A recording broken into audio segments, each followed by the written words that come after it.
కరీంనగర్ జిల్లా రేణుకుంట వద్ద lower Maneru dam back water ప్రాంతంలో నూతన సాంకేతికతతో జరుగుతున్న పూడికతీత పనులను మంత్రులు పొన్నం ప్రభాకర్, వివేక్ వెంకటస్వామి, ప్రభుత్వ విప్ ఆది శ్రీనివాస్, ఎమ్మెల్యే కవంపల్లి సత్యనారాయణ పరిశీలించారు. ఎస్ఆర్ఎస్పీ ఖడెం, మానేరు వంటి ప్రాజెక్టుల్లో పూడిక కారణంగా నీటి నిల్వ సామర్థ్యం తగ్గుతోందని, దీనిని అధిగమించేందుకు ప్రభుత్వం ఈ ఆధునిక టెక్నాలజీని ప్రవేశపెట్టిందన్నారు మంత్రి పొన్నం ప్రభాకర్.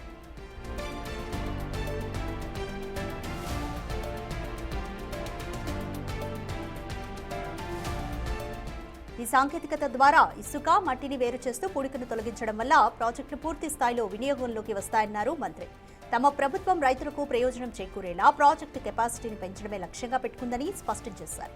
గతంలో ఇసుకను కేవలం వ్యాపార కోణంలోనే చూసేవారని, ప్రస్తుతం నామమాత్రపు ధరకే ఇసుకను కేటాయించనున్నట్లు వెల్లడించారు మంత్రి పొన్నం ప్రభాకర్.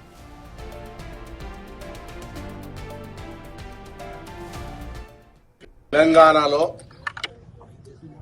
శ్రీరామ్ సాగర్ కానీ, కడెం ప్రాజెక్ట్ కానీ, లోయర్ మానేరు కానీ, మిడ్ మానేరు కానీ పూడికతోటి ఎంతైతే నీటిని అందించాల్సిందో రైతులకు వాటి కెపాసిటీ ప్రకారంగా అందిస్తలేదని తెలంగాణ ప్రభుత్వం ఒక నూతన టెక్నాలజీ తోటి పూడిక తీతలు తీయడం ద్వారా రైతాంగానికి సరి అయినటువంటి ఆ ప్రాజెక్టు కెపాసిటీ అనుగుణంగా నీటి నిల్వలు చేసే ఉద్దేశంతో ఈ కార్యక్రమం తీస్తా ఉంది.